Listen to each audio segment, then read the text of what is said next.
গরিবদের সম্পদ হয়তো বা আপনি নামে আরেকজন নিয়ে নেবে। কথা বুঝে গেছে কিনা? সম্পদ মনে করো কি কি? এক নম্বর হচ্ছে তোমার পুরো জীবনটাকে তুমি তোমার গরিবদের সম্পদ হিসেবে গ্রহণ করো। মৃত্যুর দূত তোমার দুয়ারে ঘাত করার করবে। আমরা জানি না কার মৃত্যুর দূত কখন আমার দুয়ারে এসে সজোরে ঘাত করে বলবে ইয়া আইয়াতুহান নাফসুল মুতমাইন্না, অথবা বলবে ইয়া আইয়াতুহান নাফসুল খাবিসা, হে পবিত্র প্রশান্ত চিত্ত তুমি ইরজিই ইলা রাব্বিকা রাদিয়াতান মারদিয়া, তুমি ছুটে চলো তোমার সেই প্রতিপালকের দিকে সন্তুষ্ট এবং সন্তোষভাজন হয়ে, সন্তুষ্ট চিত্তে এবং সন্তোষভাজন হয়ে তুমি তোমার সে রবের দিকে ছুটে আসো। অথবা এসে ডাক দিলে ইয়া আইয়াতুহান নাফসুল খাবিসা, হে নিকৃষ্ট আত্মা তুমি চলো তোমার রবের শাস্তির দিকে। আমরা জানি না কে কখন আমাদের এই দুয়ারে ঘাত করবে। কে যুবক, কে যুবতী, কে বয়োবৃদ্ধ, কে নতুন একেবারে সদ্য জন্মগ্রহণকারী ভূমিষ্ঠ মানে নতুন সেই শিশু, এটা বাদ বিচার করার কোন সুযোগ নেই। আল্লাহ সুবহানাহু ওয়া তাআলা নির্ধারণ করে রেখেছেন জীবনের শেষ পরিণতি, শুরু, কতদিন সে বসবাস করবে, কি খাবে, কি কাজ করবে, সবকিছু নির্ধারিত। আল্লাহ রাব্বুল আলামিন সবকিছু একেবারে খুঁটিনাটি পুঙ্খানুপুঙ্খরূপে নির্ধারণ করে রেখেছে। ঠিক না ভাই? হাদিসে বর্ণিত হয়েছে মানুষ যখন মাতৃগর্ভে থাকে, সন্তান একটি ভ্রূণ যখন মাতৃগর্ভে জমা হয়, আস্তে আস্তে সেটা সময় অতিবাহিত হতে থাকে। যখন 40 আর 40 কত হয়? 80, 80 আর 80 160 দিন। 160 দিনের মাথায় আল্লাহ রাব্বুল আলামিন সেখানে ফেরেশতা পাঠিয়ে দেন। পাঠানোর পরে ইউনফাখু ফীহি রূহ, মানে আত্মার সঞ্চার ঘটনা হয়, রূহের সঞ্চার ঘটে। এর আগ পর্যন্ত কিন্তু রূহ থাকে না, প্রাণের স্পন্দন তার ভিতরে সৃষ্টি হয় না। কিন্তু তার বয়স যখন আপনার 4টা 40 অতিবাহিত হয়ে যায়, 4টি স্তর রয়েছে, 4টি ধাপ রয়েছে, এই 4টা 40 যখন অতিবাহিত হয়ে যাবে তখনই ইনফাখু ফির রূহ, তার ভিতরে আত্মার সঞ্চার ঘটনা হয়, ফু দিয়ে দেওয়া হয়, রূহ ফুঁকে দেওয়া হয়। ওয়ুক্তাবু লাহু আরবা, এবং 4টি জিনিস লিপিবদ্ধ করে দেওয়া হয়। রিজকুহু ওয়া আজালুহু ওয়া আমালুহু আশাকিয়্যুন আম সাঈদ, যে তার রিজিক, সে খাওয়া দাওয়া কতটুকু খাবে, কোথায় কতটুকু কি পরিমাণ খাদ্য গ্রহণ করবে, পানীয় গ্রহণ করবে, এটা একেবারে সুনির্ধারিত লিখে দেওয়া হয়েছে।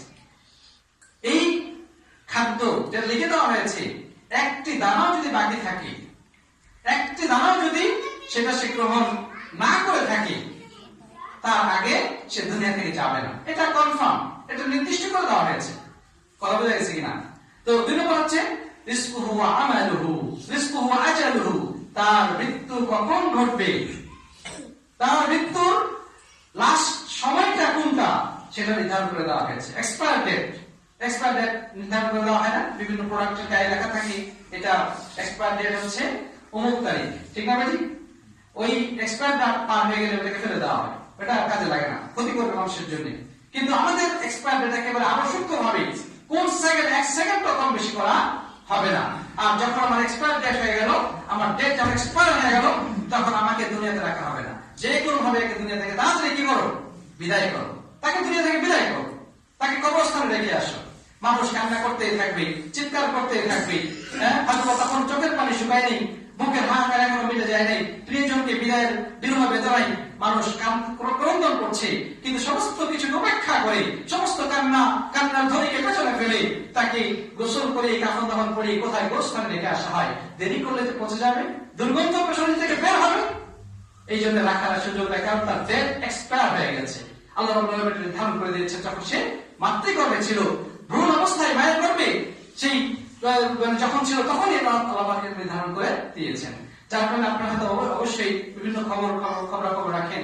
আমাদের চোখের সামনে কত ইয়াং বয়সের ছেলে বলে টকটকে যুবক, তারুণ্যদীপ্ত মানুষগুলো একে একে বিদায় হয়ে চলে গেছে, বাড়ি থেকে বের হয়েছে, মায়ের কাছ থেকে বিদায় নিয়ে, মায়ের ভালোবাসা নিয়ে সেই যুবক ছেলেটি বাড়ি থেকে বের হলো। কিন্তু পরবর্তীতে কিছুক্ষণ পরে বা কয়েকদিন পরে, কয়েক মাস পরে অথবা কয়েক বছর পরে সেই মায়ের কোলে আবার ফিরে আসলো লাশ হয়ে, ঠিক না ভাই? প্রিয় বন্ধুগণ, আমি জানি না কখন সেই মরণ ঘাতক ট্রাক, বাস আমার বুকের উপর দিয়ে চলে যায়, কখন অ্যাক্সিডেন্টে পড়ে আমার জীবনের প্রাণ পাখি উড়ে যাবে, আমরা কেউ নিশ্চিত না, কেউ জানে না। আমার এক বন্ধু জাপানে থাকতো, তিনি বলেছেন যে তার মসজিদে ইমাম সাহেব ওইদিন ছিলেন না। একজন আফ্রিকান যুবক, কালো কালো আফ্রিকান ছেলেটা ভালো নামাজি ছিল। এটা তার নিজের ঘটনা, নিজের সচক্ষে দেখা ঘটনা। তিনি বললেন যে তাকে বলা হলে তুমি ইমামতি করো, নামাজি দণ্ডায়মান হয়ে নামাজ পড়াচ্ছেন, রুকুতে গেছেন, রুকু থেকে আর উঠে নাই, ওই রুকু অবস্থা দুনিয়া থেকে চলে গেছে। সুবহানাল্লাহ। আপনারা অবশ্যই অনেক সোশ্যাল মিডিয়ার মধ্যে দেখেছেন চাঁপাইনবাবগঞ্জে সেই যে ডিসি সাহেব সম্ভবত, তিনি কথা বলতে বলতে অ্যারেঞ্জমেন্ট সবকিছু রেডি, সাংবাদিক, বিভিন্ন পর্যায়ে দায়িত্বশীলরা, সরকারি পদস্থ কর্মকর্তারা সব উপস্থিত। একটু পরেই তিনি মিটিং শুরু করবেন, সেখান থেকে কথা বলতে বলতেই তিনি ওখান থেকে উঠতে পড়ে দুনিয়া থেকে চলে গেল। কথা বলা গেছে লাইভ প্রোগ্রাম চলছে, লাইভ প্রোগ্রাম থেকে বিদায় দিয়ে চলে গেল, বক্তব্য দিচ্ছে, বক্তব্য দিতে দুনিয়া থেকে চলে গেল। কারণ তার ডেট এক্সপায়ার জানতো না। সাথে বলুন এটা আল্লাহ নির্ধারণ করে রেখেছেন। আমরা যতই চিৎকার করি, চেঁচামেচি করি, যতই আমরা অনুরোধ বিরোধ করি, কোন সুযোগ আছে এক সেকেন্ড অপেক্ষা করার? না।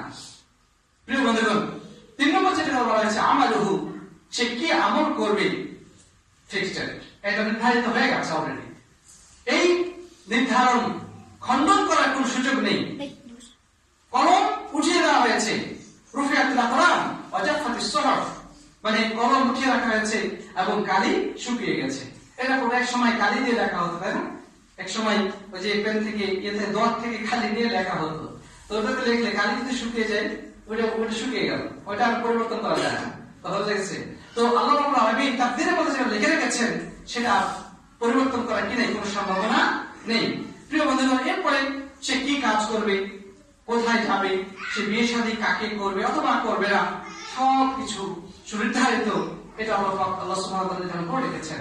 এবং সর্বশেষ আশাকিয়ুন আম সাঈদ, যে সে কি সৌভাগ্যবান নাকি হতভাগ্য, এটা লিখে দেওয়া হয়েছে। সৌভাগ্যবান বলতে উদ্দেশ্য কি? সে কি জান্নাতবাসী হবে নাকি জাহান্নামবাসী হবে? তার জীবনটা সুখমণ্ডিত হবে নাকি দুঃখ দুর্দশায় ভরাক্রান্ত থাকবে, সেটা আল্লাহ সুবহানাহু ওয়া তাআলা